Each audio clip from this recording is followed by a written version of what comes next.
Hey guys, it's Neha. Welcome back to my YouTube channel. So today I will show you how to make this simple nutritious Methi Paratha. This layered paratha is usually eaten with a pickle, curd or by itself for breakfast or as a meal. So let's get started. As you can see, this is my Methi plant, also known as fenugreek. This plant takes about a week to grow fully, which is actually quite quick compared to any other plants. Fresh methi is always the best to use as it has the highest nutrient content. Now I will show you how I'm harvesting my methi crop. It isn't that hard, just cut the plant at the stem a few centimeters above the soil or pull them up by the roots. Methi is an excellent source of iron and vitamin A and is really low in calories. Due to its high quality fiber content, methi helps in digestion and prevents constipation. It also restrains your appetite by enhancing the feeling of fullness, which helps in weight management. Methi is also very good for diabetic patients. The amount of methi that you're going to use will be dependent on how many people you're making it for. I'm cutting around a cup of methi for my family of 4.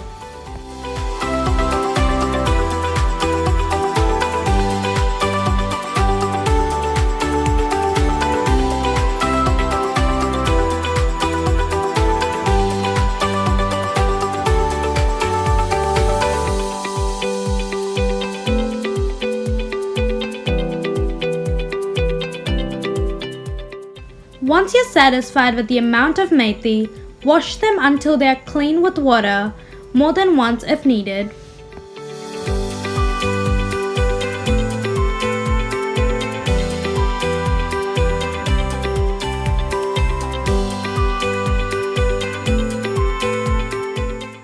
Now I'm going to finely cut the methi so you won't get the full leaf taste in the end, and it will also incorporate with the dough well.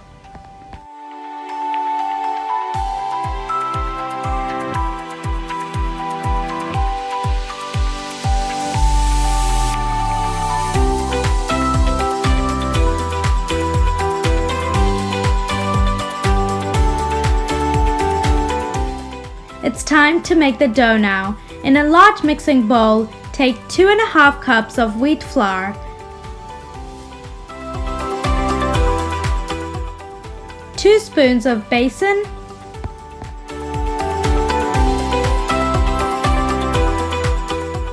half a spoon of coriander powder, 1/4 spoon of jeera powder, salt, half a spoon of chili powder, a spoon of ginger garlic paste, and ajwain, also known as vamu. Crush it and then add it to the mixture.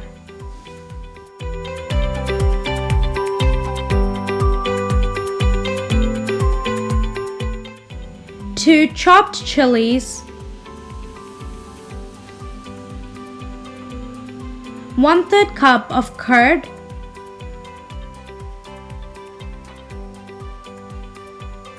and of course the methi. Add all the spices according to your taste and mix it until everything is incorporated, either with your hand or with an electric mixer.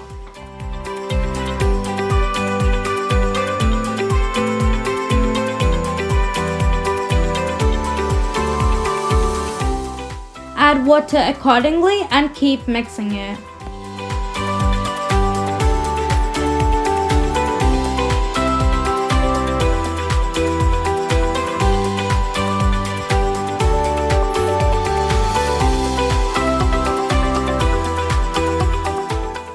The dough should look like the usual chapati dough. Look how soft this is, and it's not sticking to my hand anymore, which is the perfect consistency. Add oil so it covers the dough. Either wrap it with a cloth or put a lid on and rest it for about 15 to 20 minutes. Letting the dough rest will result in softer parathas in the end.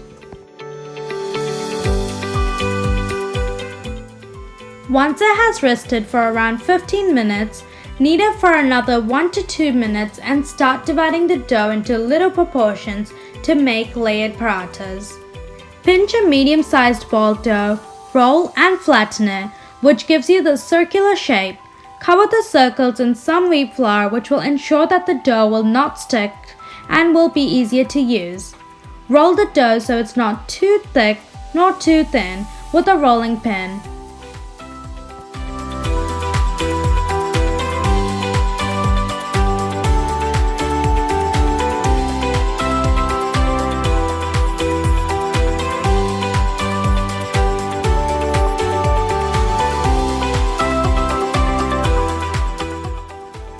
Apply some oil and fold the edges both left and right into the center of the circle. Apply oil again and fold it in half twice. It should look like a square now. It's just like origami. Check out the origami box tutorial if you haven't already. Roll further until you get a nice big square paratha.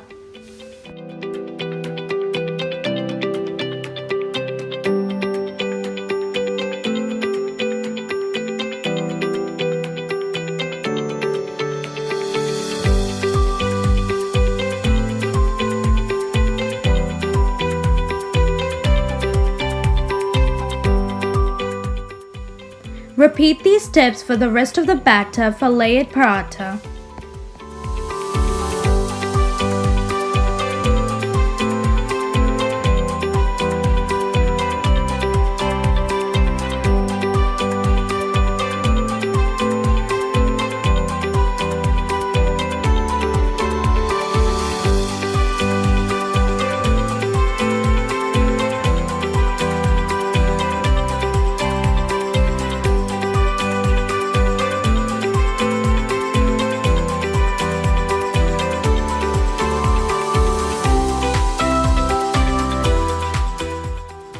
Now on a hot tower which is under medium to high flame, place the rolled paratha and cook for about a minute or two. Once the base is partly cooked, flip the methi paratha. Apply oil or butter and press very gently.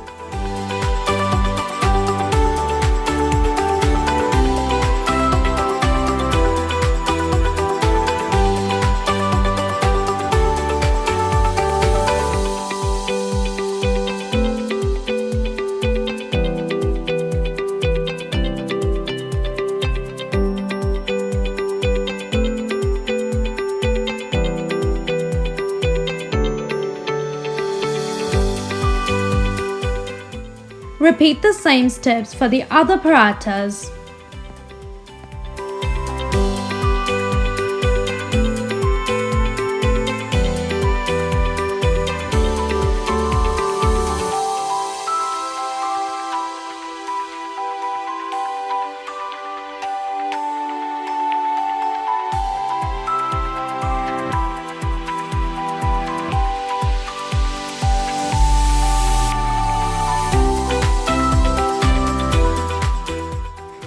Applying some butter on top of the parathas is optional, but it adds a great flavor.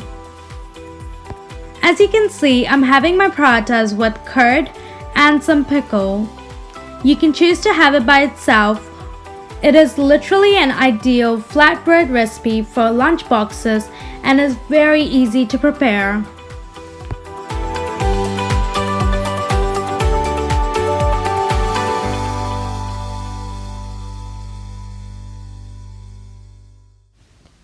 Now I'm going to tear apart my paratha to show you the layers. Look at these gorgeous layers. You wouldn't find them in a normal chapati. And look how soft it is. It's amazing. And it tastes just as great as it looks. Hope you liked my video. If you did, go down below and click on the like button and subscribe to my channel for more videos. Click on the bell to be the first one to receive notifications every time I post a new video.